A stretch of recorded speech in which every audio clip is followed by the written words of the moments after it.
নমস্কাৰ স্বাগতম জনাইছোঁ চেলেব ব্লগলৈ আৰু চাই আছে আপোনালোকৰ প্ৰিয় চেনেল চেলেব ব্লগ আৰু আজি এতিয়া আমি ওলাইছোঁ বিশ্বনাথ চাৰিআলিৰ পৰা আৰু যাম ক'ত যাম আমি নলবাৰী নহয় নলবাৰী বেলখৰ আমাৰ লগত আছে এইটো বেমাৰী মুৰ্গী পেচেণ্টজন এইজন একদম মানে অৱস্থা বেয়া হৈ আছে আৰু এতিয়ালৈ দুইবাৰ মানে উল্টি কৰিলে প্লাছ পেটৰ বিষত মানে থিয় হ'ব পৰা নাই বহিব পৰা নাই ভালদৰে আৰু মোৰ ককাইদেউ সঞ্জীৱ ককাইদেউ গাড়ী চলাত বিজি এতিয়া ককাইদেউ কালি ৰাতিও লগ পাইছে আপোনালোকে এইটো আগৰ ভিডিঅ'টোতো লগ পাইছে কিন্তু এইটো ভিডিঅ' মই কিয় ষ্টাৰ্ট কৰিলোঁ এই বেমাৰীজনীৰ অৱস্থা বহুত বেছি বেয়া হৈ আছে আৰু প্লাছ কথা কি ক'ম আৰু বহুত ধুনীয়া ঠাই আহি কিনে ভাল লাগিছে যদিও টেনশ্যনত আছিলোঁ পেচেণ্টজন নিব আহিছিলোঁ ৰাতি আপোনালোকক লাষ্ট ভিডিঅ'ৰ এণ্ডিঙত দেখুৱাইছিলোঁ ফেমিলিটোৰ ঘৰত কোনটো ফেমিলিটোৰ ঘৰত আহিছিল আৰু ফেমিলিটো বহুত বেছি ভাল আহিছিল কিন্তু যিয়ে নহওক আৰু এইবিলাক পিছত কথা পাতিম বাকী আগলৈ চাই থাকক ভাল ভাল লোকেশ্যন দেখুৱাই আছোঁ চেষ্টা কৰি আছোঁ দেখুৱাবলৈ লগ পাই আছোঁ আগত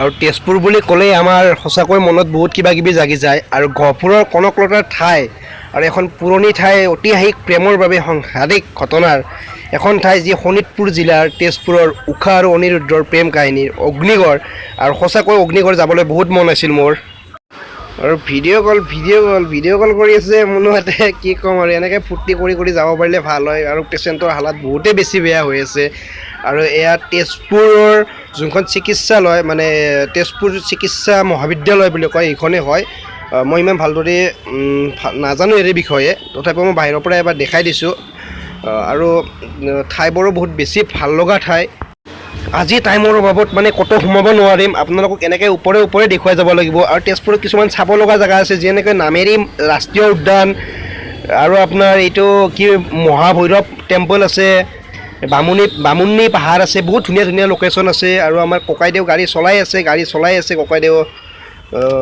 এনেকৈ আহি এতিয়া আমি ঢেকীয়াজুলি পাম আৰু ঢেকীয়াজুলিত এখন বজাৰৰ মাছ পালোঁ এতিয়া আৰু আমি ঢেকীয়াজুলি বুলি ক'লে আগতে বিয়া বুলি ক'লে যেতিয়া বিয়াৰ ফাৰ্নিচাৰ লোৱাৰ কাৰণে ঢেকীয়াজুলিতে আহিছিলোঁ আৰু আজিকালি ঢেকীয়াজুলি অহাৰ কোনো প্ৰয়োজনো নাথাকে আৰু আগৰ দৰে মাৰ্কেট নাইও এতিয়া আৰু বহুত ধুনীয়া লোকেশ্যনবোৰ পাই আছোঁ কেমেৰাত যিমানখিনি পাৰোঁ দেখুৱাই আপোনালোকক লৈ যাই আছোঁ আৰু ককাইদেউ গাড়ীখন ৰখাই দিবা অলপ চাহ পানী খাই ল'ম আগত যাই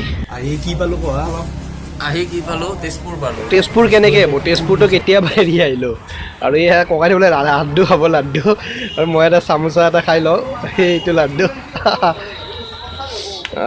লাড্ডু চামোচা আৰু মনোহতে আমাৰ কিবা বাটাৰ কেক লৈছে কেক খাব বোলে যেনেকৈ নহওক আৰু এনেকৈ কেক চেক বাটাৰ চাটাৰ লৈ কিনে আৰু পেটটো অলপ ভৰাই লওঁ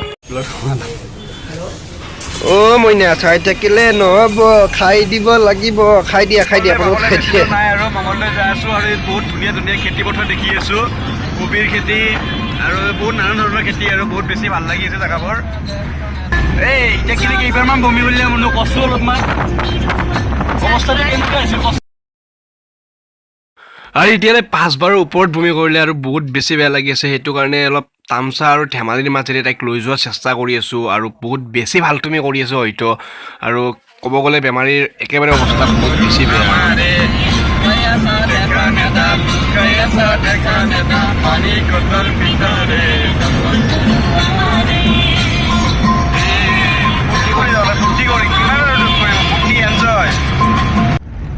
ফাইনেলি স্পীড ব্ৰেকাৰ পাইছোঁ পুৰা ৰেডি হোৱা আমাৰ বেমাৰী এটা স্পীড ব্ৰেকাৰ আছে চাই ল'বা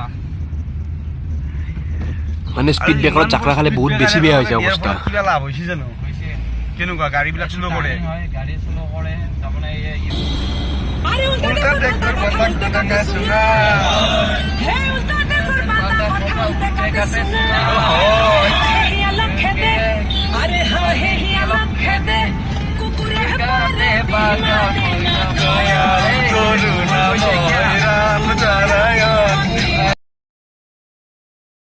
আৰু এনেদৰে উল্টে পাল্টে উল্টা দেশৰ পাল্টা কথা কৰি আহি আমি খাৰুপেটীয়া পাম এতিয়া। আৰু খাৰুপেটীয়া বজাৰৰ পিছত মঙলদৈ পাম আৰু মঙলদৈৰ কিছু দৃশ্য আপোনালোকক দেখাবলৈ চেষ্টা কৰিম। আৰু এইখন আমি এতিয়া খাৰুপেটীয়া পাবলৈ হৈছে, কিমান কলৰ বাগান দেখিছে। আৰু ফাইনেলি এনেদৰে পাই গ'লোঁ খাৰুপেটীয়া বজাৰ। এইখনেই হ'ল খাৰুপেটীয়া বজাৰ। খাৰুপেটীয়া বুলি ক'লে জানেই চব্জিৰ কাৰণে বিখ্যাত একেবাৰে। আৰু এনেদৰে আহি ফাইনেলি পাই গ'লোঁ মংগলদৈ। আৰু এয়া মংগলদৈ ক্লক টাৱাৰ, এইটো মোৰ সন্মুখত আপোনালোকে দেখিছে।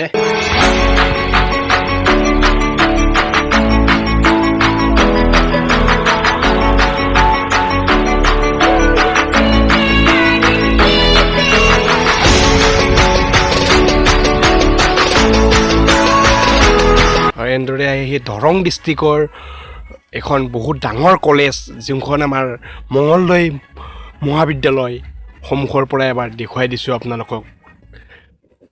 বহুত ডাঙৰ এটা এৰিয়াৰে আবদ্ধ হৈ আছে আৰু সঁচাকৈ বহুত ভাল লগা এটা মুহূৰ্তত। আৰু আমি এনেদৰে আহি দৰং মানে আমাৰ চিপ্ৰাকাই ঘৰৰ কাষলৈ যাই আছোঁ। এতিয়া গৈ আছোঁ চিপাজাৰ। আৰু চিপাজাৰ পোৱাৰ আগতে ককাইদেউক গাড়ীখন এবাৰ ৰখাই দিব ক'লোঁ। আৰু ইয়াতে এখন দোকান দেখিলোঁ, ইয়াতে উতৰি গ'লোঁ। লগতে এটা ফুলৰে পুলি লৈ যাওঁ নেকি, বহুত বেছি ভাল লাগি আছে ফুল। লৈ ল'লোঁ 40 টকা। ফাইনেলি দাদাৰ পৰা এইটো লৈ ল'লোঁ 40 টকা। আৰু মোৰ গাৰ্ডেনখন আপোনালোকক দেখুওৱা নাই, ভিডিঅ' এটা বনাই কিনে দেখুৱাম সৰু সুৰাকৈ। এইটো ইয়াতে ডিক্কিত ৰাখি দিলোঁ, এইটো ঘৰত যাই কিনে লগাই দিম। জেগা আপোনাৰ বহুত ভাল লগা জেগা। আৰু একচুৱেলি এইটো জেগা আপোনাৰ বুলি মনত আহিলে, ইয়াত আহিলে কাৰ কথা মনত পৰে? বেছিকৈ দীপজ্যোতি। আপোনালোকে নিশ্চয় জানে ভাঙা দেৱী, যোনটো আমাৰ দীপজ্যোতি, তেওঁৰ কথা বহুত মনত পৰে। ভাবিছিলোঁ একবাৰ লগ কৰিম, কিন্তু লগ কৰিব নোৱাৰিলোঁ, টাইমৰো বহুত অভাৱ হয়। আৰু ইয়াতে বহুত বেছি ভাল লগা। আৰু আপোনালোকে দেখিলে কল ল'লোঁ। মোৰ কল ক'ত? এইবিলাক ভালকৈ পকা নাই, পকাবিলাক দিয়া। এইটো পকা নাই, এই পকা চাই দিয়া এটা। কল এটা খাই লওঁ। আৰু কল লৈ ল'লোঁ চেলাই। বঢ়িয়া বঢ়িয়া কল খাই মজা লাগছে, মজা কল। আৰু আমাৰ ককাইদেউ কি কৈ আছে জানে? ককাইদেউ কৈছে মই বোলে ক'ৰবাত ইলেকশ্যনত ভোট খুজিব আহিছোঁ। ককাইদেউ কিবা কোৱাচোন। নিৰ্দলীয় পাৰ্টীয়ে থিয় দিছে। কোনটো মোৰ প্ৰতীক কি আছে? কলৰ বাগান বোলে। বহুত বেছি ভাল লাগি আছে। আৰু বাকাৰটো আৰু বাকাৰ ফেলিলে বোলে 2 টকা ফাইন দিব লাগিব। মানে কি, ঘৰত গাই এজনী আছে, আমাৰ মুনু ঘৰত বুলি, ইহঁতৰ ঘৰত আমাৰ গাইজনীলৈ কলৰ বাকাল লৈ যাম। বহিলোঁ দে গাড়ীত, আৰু যাব লাগে, বহুতো যাব আছে। একচুৱেলি আমি চিপাজাৰ ক্ৰছে কৰা নাই, আৰু নাখাওঁ, এটা খালে হৈ যাব মোৰ। আমি মঙলদৈ পাৰ হৈ আহিলোঁ চিপাজাৰলৈ, আৰু 4 কিলোমিটাৰ আছে দাদাই কোৱা মতে। আৰু দাদাক মই মুখখন দেখুৱাম বুলি ভাবিছিলোঁ, দাদাই মানা কৰিছে, কৈছে মই মুখখন দেখাব নালাগে, তুমি মোৰ দোকানটো দেখাই দিয়া, একো আপত্তি নাই মানে। কল কল কল বান্ধলে খুৱাই দিছোঁ। কল কল কল কল কল কল কল কল এবিধ ফল, কল খালে গা ধয় হাতীৰ অমন বল। ককাইদেউ যাত্ৰা আৰম্ভ কৰিব আৰু পুনৰ যাই কিনে আপোনালোক কি দেখুৱাব পাৰোঁ। আৰু চাই থাকিব মোৰ ভিডিঅ'টো। দাদা ভাই, যিহেতু আমি মিছনত গৈ 80% ছাকচেছ কৰিলোঁ, আৰু 20% বাকী কিহৰ কাৰণে আছে? আমাৰ এইজনী পেচেণ্ট মানে কালি নলবাৰী মেটাৰমেটিক হস্পিটেলত এডমিট হ'ব, তাইৰ অপাৰেশ্যন এটা আছে সৰু সুৰা। আশা কৰিছোঁ মানে বহুত সোনকালে ভাল হৈ লওক, আৰু আপোনালোকেও আশীৰ্বাদ কৰিব। আৰু আমাৰ বাইদেউ মুনুই বহুত বেছি হেল্প কৰি আছে। আৰু আমাৰ সঞ্জীৱ ককাইদেউ গাড়ী চলাই কিনে মোৰ মনত যোনখিনি প্ৰেৰণা জগাই আছে, বহুত বেছি মানে উৎসাহ পাই আছোঁ, আৰু বহুত বেছি ভাল লাগি আছে। কালি যিহেতু টেনশ্যনত আহিছিলোঁ, আজি সেইটো টেনশ্যন মানে নায়ে ক'ব গ'লে। বহুত বেছি ফূৰ্তি কৰি গৈ আছোঁ, গান শুনি কৰি নেশ্যনেল হাইৱেত উঠিছোঁ। এতিয়া মনটো বহুত বেছি ভাল লাগি আছে, আৰু বেছি টাইম নালাগে। আৰু ফাইনেলি আমি কি পালোঁ এতিয়া? নলবাৰী পাগালদিয়া ব্ৰিজখন পালোঁ ন। আৰু ফাইনেলি আমি এইটো বেলচৰ মন্দিৰ, তুমি দেখি আছা, এইটো বেলচৰ মন্দিৰ আহি পালোঁ। আৰু ইয়াৰ পৰাই আমাৰ ঘৰলৈ বেছি দিন নহয় মানে। আৰু বেলচৰ মন্দিৰ বুলি ক'লেতো আপোনালোকে সকলোৱে জানে আৰু অতিকৈ পুৰণা মন্দিৰ 500 বছৰ পুৰণা শিৱ মন্দিৰ আৰু দুৰ্গা পূজাটো ইয়াত চবতকৈ ডাঙৰ পূজা হয় অসমত আৰু এনেদৰে আহি সেই মইনাহঁতৰ সপোনৰ গাঁওখনৰ এই ৰাস্তাৰেদি গৈ গৈ মানে মইনাহঁতৰ ঘৰটো পালোৱে আৰু এনেদৰে গাড়ীৰ পৰা নামিবা হ'ল বহুত দীঘল যাত্ৰা সকলোৱে ভিডিঅ'টো চাই কেনেকুৱা মানে নাজানো আৰু এইটো ভিডিঅ'ত এইবিলাক বেমাৰী আমাৰ বাটত বহুতবাৰ উল্টি কৰিলে এইবিলাক দেখুওৱা ভাল নালাগে আৰু যিয়ে নহওক আহি পেলাই ঘৰ পালোঁ এতিয়া ইমান ধুনীয়াকৈ ফুলৰ বাগিচা লগাইছে আৰু সকলোকে ধন্যবাদ জনালোঁ ভিডিঅ'টো চোৱাৰ বাবে আৰু টিকলা আমাৰ চাইকেল চলাই আছে আৰু সকলোকে ক'লোঁ লাইক কমেণ্ট আৰু ছাবস্ক্ৰাইব এটা কৰি দিব আজিলৈ ইমানতে সমাপ্ত কৰিলোঁ জয় আই অসম।